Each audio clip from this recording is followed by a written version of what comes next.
దేవుని వాక్యం ఈ విధంగా ఉంటుంది. మనం దేవునికి వ్యతిరేకంగా తప్పులు చేసినా దేవుడు వెనకాల పెట్టుకుంటాడంట, వీపు వెనకాలకు తోసేస్తాడు. ఉదాహరణకి, సరే నీకు గుడికి రావటం అలవాటు లేదు, సరే పోని, దేవుడు అంతగా పట్టించుకోడు. గుడికి రాపోయినా దేవుడు నిన్ను పట్టించుకోడు. నువ్వు చూసి చూడనట్టుగా దేవునికి చేసే ద్రోహం, దేవునికి చేసే తప్పు తన వెనకాల, తన వీపు వెనకాల పెట్టుకుంటాడు. కానీ ఇతరులకు చేసే ద్రోహాన్ని దేవుడు తన కళ్ళ ముందు పెట్టుకుంటాడు. అంటే చూస్తాడు. అర్థమవుతుందా? కయీను, ఆబేలు మనకు గుర్తున్నారు కదా. ఆబేలు దేవునికి ప్రీతికరమైన బలిని అర్పించాడు. తన మనసులో ఏ కల్మషం లేదు. దేవునికి విశ్వాసముతో, చిత్తశుద్ధితో ప్రీతికరమైన బలిని అర్పించాడు. దేవుడు సంప్రీతితో దాన్ని స్వీకరించాడు. కానీ కయీను మనసులో కపటం పెట్టుకున్నాడు. ద్రోహం చేయాలని, దొంగతనం చేయాలని, అర్పించవలసింది దోచుకోవాలని ప్రయత్నం చేశాడు. అందుకనే సరైనటువంటి ధాన్యమును బలిగా అర్పించలేదు. దేవుని అటువంటి కానుకను దేవుడు తృణీకరించాడు.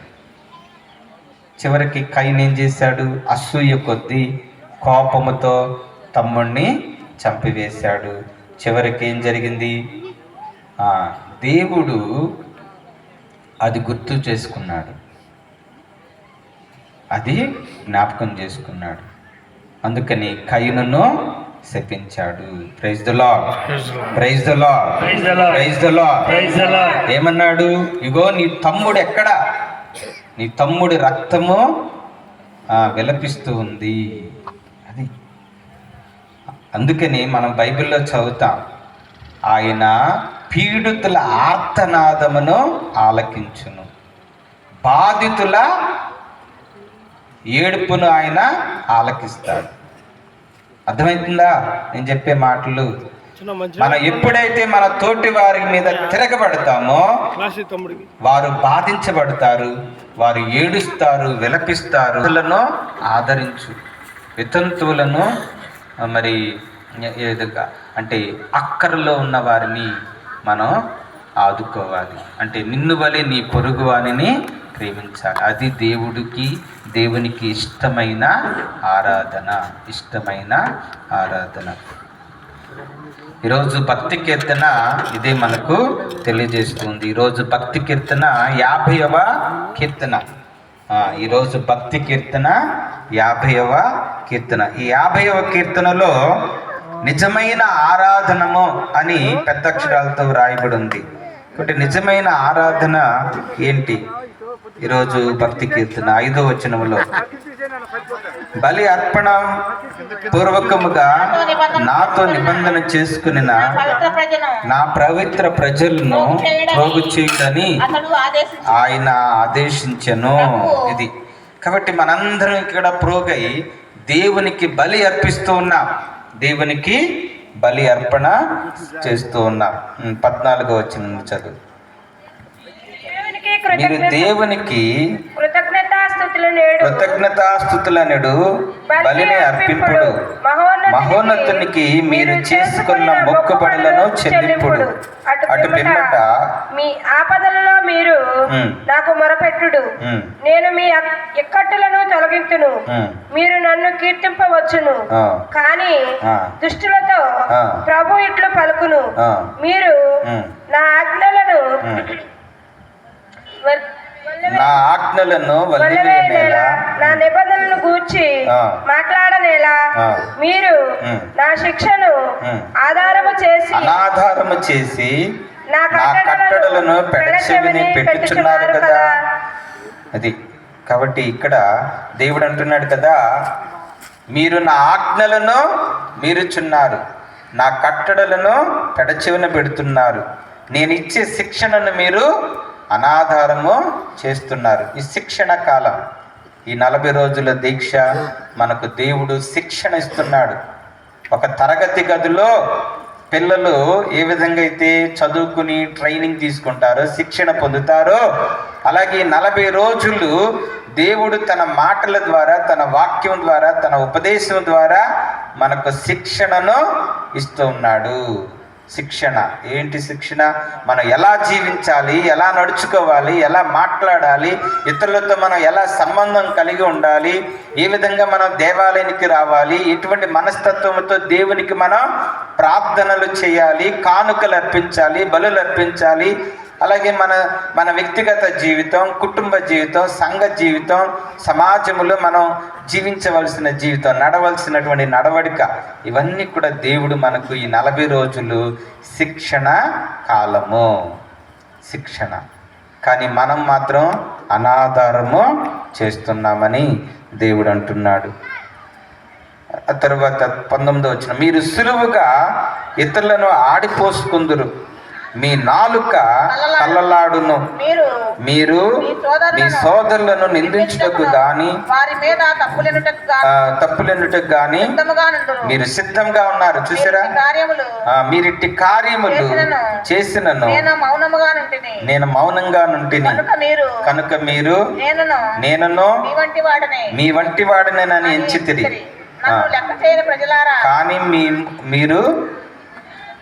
కానీ మీ ముందట వీటన్నిటిని ఉంచి మేము గద్దించదను. నన్ను లెక్క చేయని ప్రజలారా, ఈ విషయాలన్నీ ఆలకింపుడు లేదేని నేను మిమ్ము చీల్చివేసెదను, అప్పుడు నిన్నెవ్వడును రక్షింపలేడు. Praise the lord, praise the lord, praise the Lord. చూసారా? దేవుడు కఠినంగా మాట్లాడుతున్నాడు.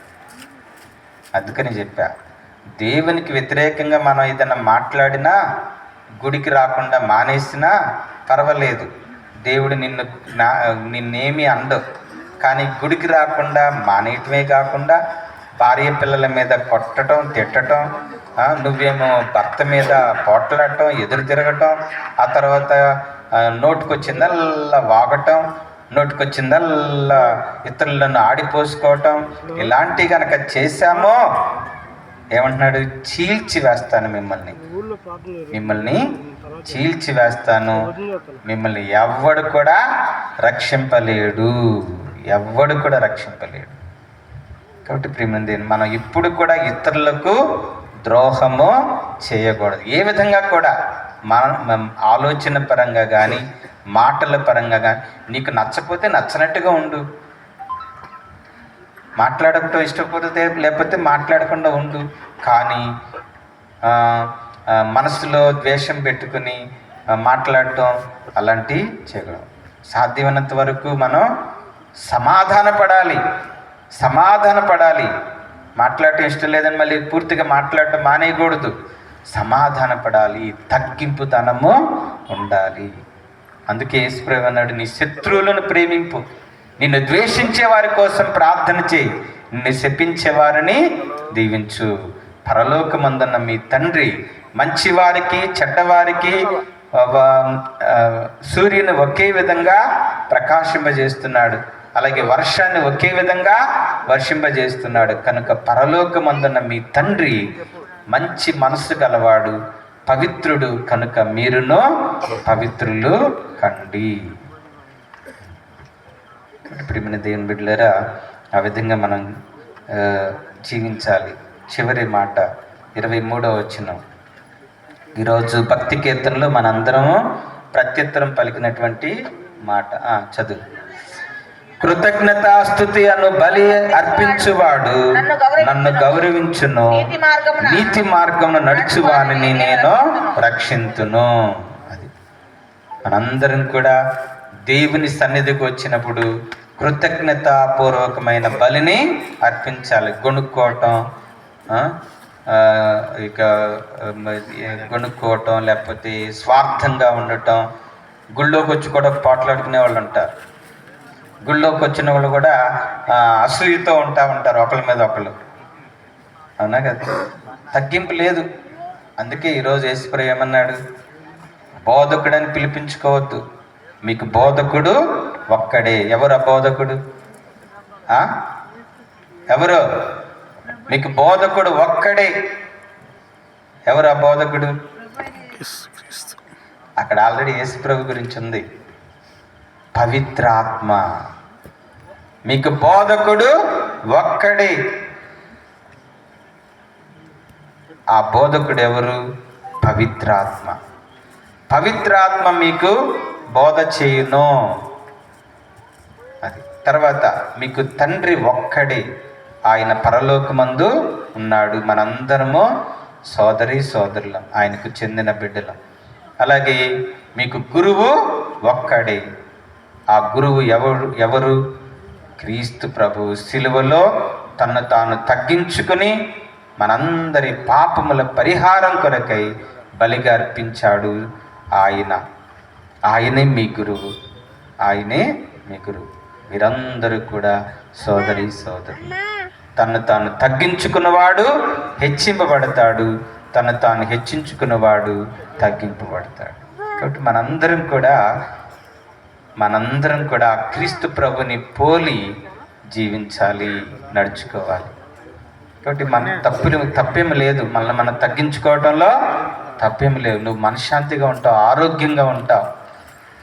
అంత మాత్రాన ఏమి చేయకుండా ఉండటం కాదు.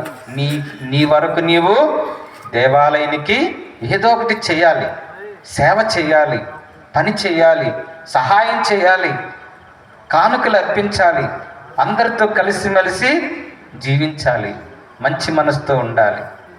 అదే తగ్గింపుదనం, అదే మనం తగ్గించుకోవటం. అలా ఎప్పుడైతే మనం తగ్గించుకొని నీతి మార్గంలో నడుస్తామో దేవుడు నిన్ను రక్షించును. అందుకని కృతజ్ఞత అను బలిని అర్పించువాడు నన్ను గౌరవించును, నీతి మార్గమున నడుచువానిని నేను రక్షించును. ఈరోజు ఈ మాట మనం గుర్తు చేసుకుందాం. అలాగే ఆ నీతి మార్గం అనేది ఎప్పుడు వస్తుంది అంటే మనల్ని మనం కడుక్కున్నప్పుడు, మన పాపాలను మనం కడుక్కున్నప్పుడు.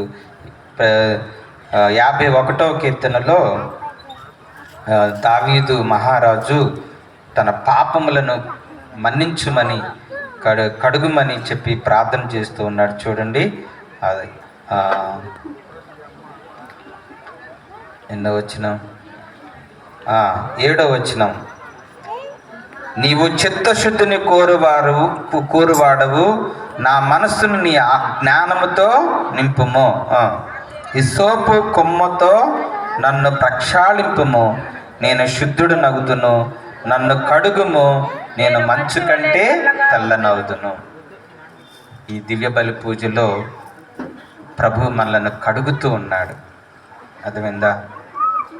ప్రభు మనలను కడుగుతూ ఉన్నాడు. అలాగే పాప సంకీర్తన సాంగ్యము ద్వారా ప్రభు మనందరినీ కడుగుతూ ఉన్నాడు. ప్రభు అన్నాడు కదా, మీ పాపములను మీరు కడుక్కోండి అని అన్నాడు ఈరోజు.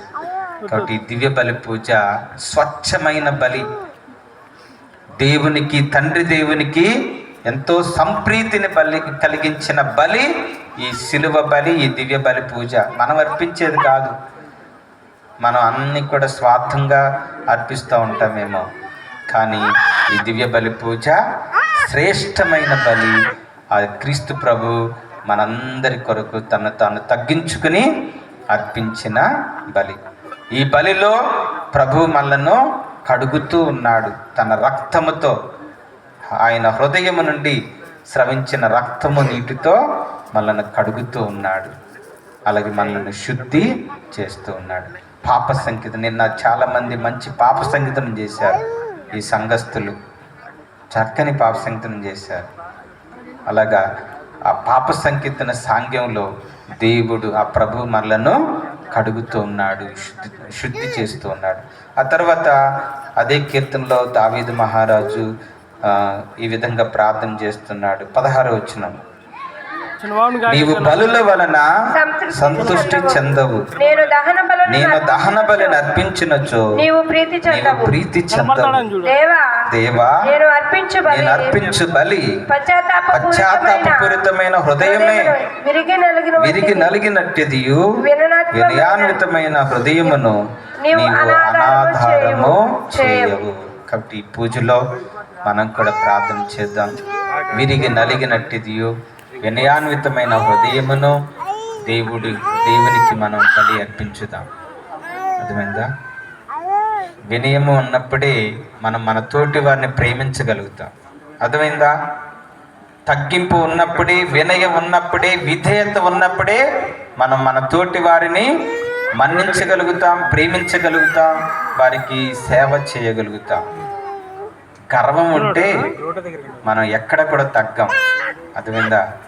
గర్వం, అహంభావం ఉంటే కన్నులు నెత్తికెక్కి కన్ను మిన్ను కానరాకుండా దేవుణ్ణి లెక్క చేయమో, మన తోటి వారిని కూడా లెక్క చేయం. కానీ విధేయత, వినయము, తగ్గింపు ఉన్నప్పుడు మనం దేవునికి విధేయులమవుతాం, మన తోటి వారిని మనం ప్రేమించగలుగుతాం. అందుకని ఈ దావీదు మహారాజు అంటున్నాడు, నీవు బలుల వలన సంతుష్టి చెందవు, కానీ పశ్చాత్తాపపూరితమును వినయాన్వితమైన హృదయమును నీవు అనాధారము చేయవు. నేను అర్పించు బలి ఇదిగో పశ్చాత్తాపపూరితమైన వినయాన్వితమైన హృదయమనే, నా హృదయమనే నీకు బలిగా అర్పిస్తూ ఉన్నాను అని దావీదు భక్తుడు పలుకుతాడు. కాబట్టి ఈ పూజలో మనం కూడా మన పాపముల నుండి మనం కడుక్కొని మనలో ఉన్నటువంటి ద్వేష భావాన్ని, అసూయను, స్వార్థాన్ని విడనాడి, చెడ్డను విడనాడి మంచిని చేపడుతూ వినమ్రతతో, విధేయతతో, విరిగి నలిగిన హృదయముతో, తగ్గింపుతనముతో మన మనసులను, మన హృదయాలను పరిశుద్ధము చేయబడినటువంటి మన హృదయాలను, మనసులని ఈ బలిపీఠం మీద అప్పద్రాక్షారసాలతో కలిపి దేవునికి ప్రీతికరమైన బలిగా అర్పించుదాం. అప్పుడు దేవుడు మనందరినీ కూడా అనాదరం చేయకుండా ఆదరిస్తాడు, వాళ్ళను రక్షించి కాపాడుతాడు. నీతి మార్గంలో నడుచువానిని నేను రక్షించును. విధేయాత్మకమైన హృదయమును దేవుడు అంగీకరిస్తాడు. ప్రార్థన చేసుకుందాం. ఈ పూజలో భక్తియుతంగా పాల్గొందాం. అర్పణ పాట పాడండి. కానుకలు, అర్పణలు తీసుకువచ్చిన వాళ్ళు ముందుకు రండి.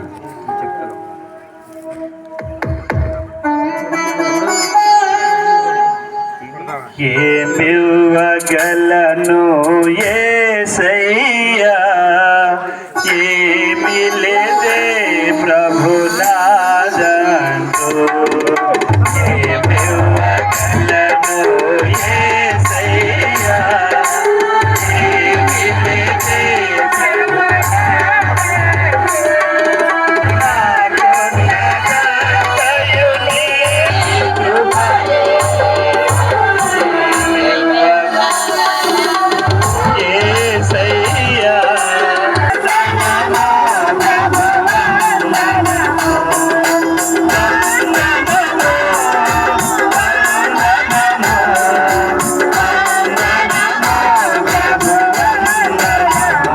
ప్రపంచమాద్యంతము సూర్యోదయం నుండి సూర్యాస్తం వరకు నీ నామమునకు నిర్మలమైన బలిని అర్పించుటకై ప్రజలను నిరతము పిలుచుచున్నావు. కావున ఓ ప్రభువా, ఈ కానుకలను నీ సముఖమునకు తెచ్చియున్నాము. పవిత్రాత్మ ద్వారా దీనిని పవిత్రపరచ బ్రతిమాలుకొనుచున్నాము.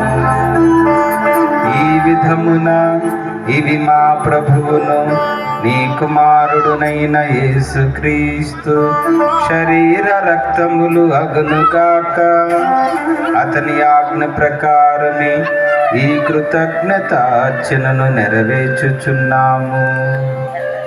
అతడు అప్పగింపబడనున్న రాత్రి అప్పమునందుకుని నీకు కృతజ్ఞతా వందనములు చెప్పి స్తుతించి త్రుంచి శిష్యులకిచ్చుచు ఇట్లనెను, మీరందరూ దీనిని తీసుకుని భుజింపుడు.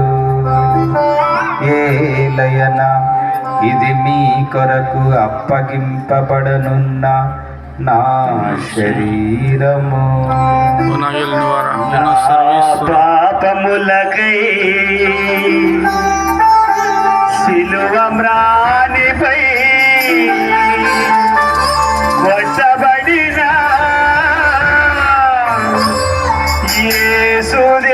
యేసుదేవమా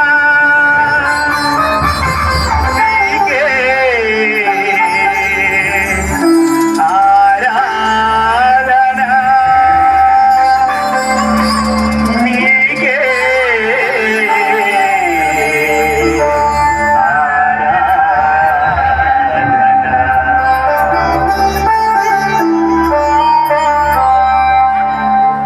ఆ విధముగని భోజనానంతరము పాత్రమునందుకుని మరలా కృతజ్ఞత వందనములు చెప్పి స్తుతించి శిష్యులకిచ్చుచు ఇట్లనెను,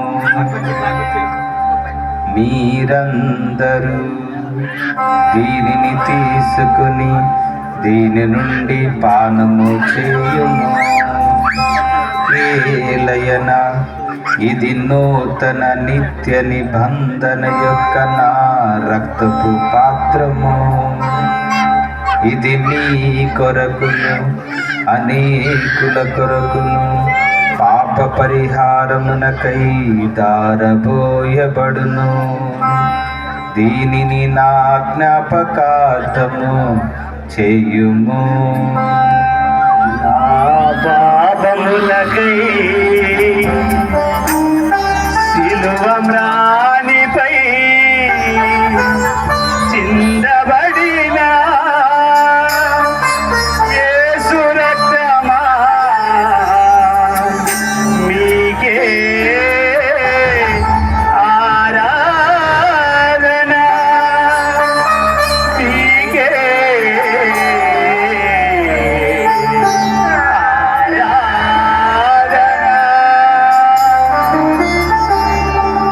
ఇది విశ్వాస రహస్యము. యేసు మరణమందెను, యేసు తిరిగి లేచెను, యేసు మహిమతో మనమే చేయను. యేసు మరణమందెను, యేసు తిరిగి లేచెను, యేసు మహిమతో మనమే చేయను. యేసు మహిమతో మనమే చేయను. కనుక తండ్రి, నీ దివ్య కుమారుని రక్షణాయుతమగు శ్రమలను, అద్భుతమైన ఉత్థానమును, మోక్షారోహణమును స్మరించుచు అతడు మరలా వేంచేయునని ఎదురుచూచు మేము ఈ పవిత్ర జీవన బలిని కృతజ్ఞతతో నీకు అర్పించుచున్నాము. నీ పవిత్ర శ్రీసభ యొక్క కానుకను ప్రీతితో వీక్షింప బ్రతిమాలుచున్నాము. తన మరణము ద్వారా మమ్మ నీతో సఖ్యపరిచిన నీ కుమారుని బలిని స్వీకరింపుము. మేము అతని శరీర రక్తములతో పోషింపబడి పవిత్రాత్మతో నింపబడి అతని యందు ఏక శరీరము ఏక మనస్సు కలిగినట్లా దయచూపము. ప్రభువే మమ్మ నీకు నిత్యార్పణముగా రూపొందించునుగాక. నీవెన్నుకున్న పుణ్యాత్ములతోనూ ముఖ్యముగా పవిత్ర కన్యయు దేవమాత అయిన మరియమాతతోనూ ఆమె నిగ్రహ వరుడైన పునీత యోసేపు గారితోనూ ధన్యులైన నీ అపోస్తులతోనూ వేదసాక్షులతోనూ సకల పునీతులతో పాటు మమ్మును మోక్షభాగ్యమునకు వారసులను చేయుము. ఏలయన వీరి విజ్ఞాపన ప్రార్థనల నిరవధిక సహాయముపై మేము ఆధారపడి ఉన్నాము. ఓ ప్రభువా, మమ్మ నీతో సఖ్యపరచు ఈ బలి లోకమంతటికి శాంతిని, శ్రేయస్సును, ఆరోగ్యమును ప్రసాదించినట్లు బ్రతిమాలుచున్నాము. ఈ లోకమున యాత్ర చేయు నీ శ్రీసభను నీ సేవకుడగు మా లియో జగద్గురువును, మా జోసెఫ్ రాజారావు పీఠాధిపతిని, తదితర పీఠాధిపతులను, గురువులందరినీ, నీవు సంపాదించుకున్న ప్రజలందరినీ విశ్వాసమందును ప్రేమయందును దృఢపరపుము. నీ చిత్త ప్రకారము నీ సముఖమున చేరియున్న ఈ ప్రజల మనవులను ఆలకింపుము. దయగల తండ్రి, నలుదశలా చెదరియున్న నీ బిడ్డలందరినీ కనికరించి నీతో ఐక్యపరుచుకునుము. చనిపోయిన మా సహోదరి సహోదరులను, నీ ప్రేమయందు ఈ లోకమును వీడిన వారందరినీ దయతో నీ రాజ్యంలో చేర్చుకొనుము. మేము నా చెడు చేరి నీ మహిమను వీక్షించుచు నిత్యానందం పొందుదుముగాక. మా ప్రభువైన క్రీస్తు ద్వారా మనవి చేయుచున్నాము. అతని ద్వారా నీవు సకల మేలులను లోకమునకు దయచేయుచున్నావు.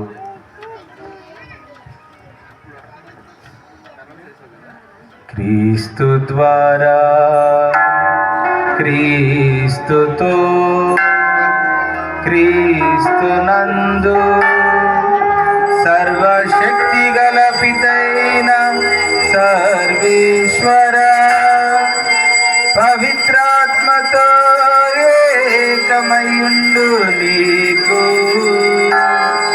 యుగ యుగములు గౌరవ మహిమలు కలుగునుగాక.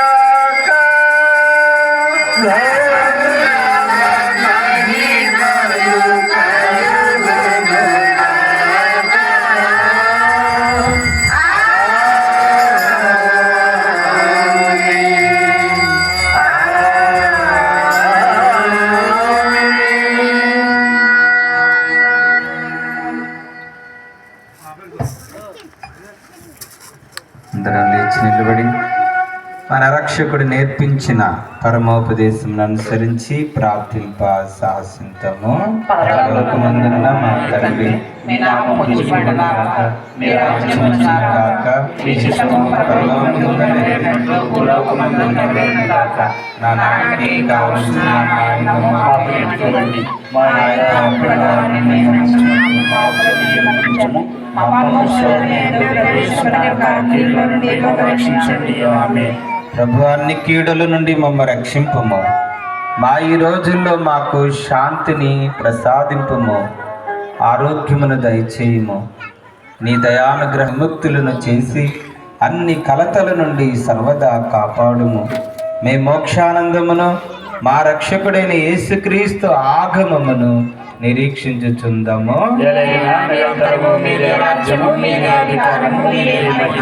శాంతిని మీకు అనుగ్రహించుచున్నాను, నా శాంతిని మీకు ఇచ్చుచున్నాను అని నీ అపోస్తులతో వచించిన ప్రభువైన యేసువా, మా పాపములను లెక్కింపక నీ శ్రీసభ విశ్వాసమును వీక్షింపుము. నీ చిత్త ప్రకారము నీ సభకు శాంతిని ఐక్యమును అనుగ్రహింపుము. యుగ యుగములు జీవించుచు పరిపాలించు ప్రభువా. ప్రభుని శాంతి ఎల్లప్పుడూ మీ అందరితో ఉండునుగాక. ఒకరిల్లా ఇదిగో లోకము యొక్క పాపములను పరిహరించడి ప్రభు. కృతజ్ఞతా బలిని అర్పించువానిని నేను గౌరవింతును, నీతి మార్గమున నడుచువానిని నేను రక్షింతునని వాగ్దానం చేస్తున్న ప్రభు. ఈ ప్రభుని విందుకు పిలువబడిన వారు ధన్యులు.